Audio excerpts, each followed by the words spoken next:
In this video, I am going to show you how to clean up her face. Okay, so in your assignment, your job is to clean up the face painting.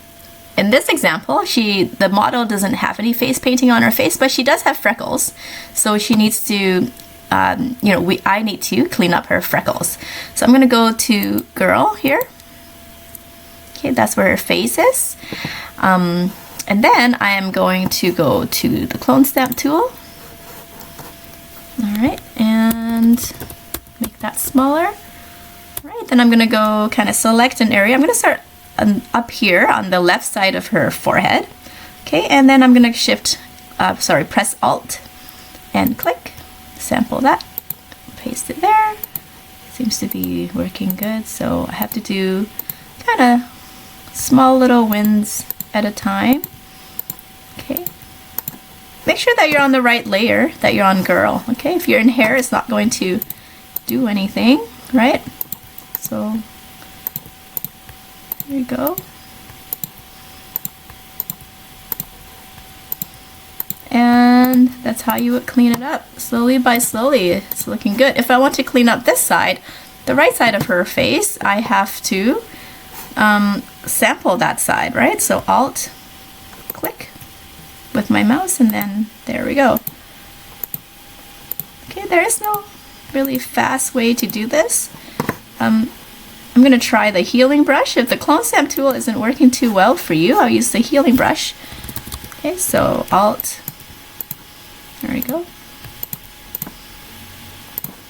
It feels like the clone stamp tool was working better for me, so I'm going to go back to that. I like that better. Okay, go. And you probably don't need to watch me work away here, but you get the idea. That's how you would clean up her freckles on her face. Now there's another thing I've noticed, that I have some green up here that I didn't really clean properly, mask properly. So I'm just gonna go back in her eyes here and go to the mask and use my brush tool.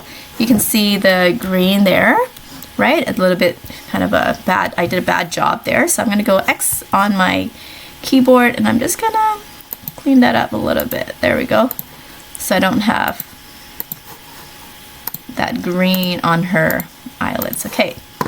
All right, so what's another thing we can do in this video is to maybe place the background. So I'm gonna place a different background. So File, Place.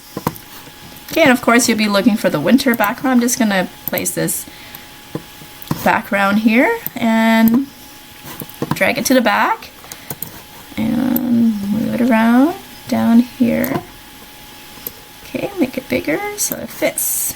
And there we go. Now when I place the background, you can see that I didn't do a very good job masking her, so I can always go back to girl and make sure that I click in the mask, go back to my brush, and then from there on I can continue to mask away till I've done a better job here. All right, and clean that up a bit. Again, you can always go back and forth with the X on your keyboard if you've taken off too much, and then you can really work in here in her hair using a different brush types and brush tools to really work through the hair. All right, so in this example, that frizzy part of the hair is less than in your actual assignment pictures, but you get the idea. Now, the other thing that you might need to do is to maybe help to desaturate a color. For example, the eye makeup on the girl is a little bit too much and you're trying to take away that color, right? So I don't have time in this video, but in the next video, we'll take a look at that.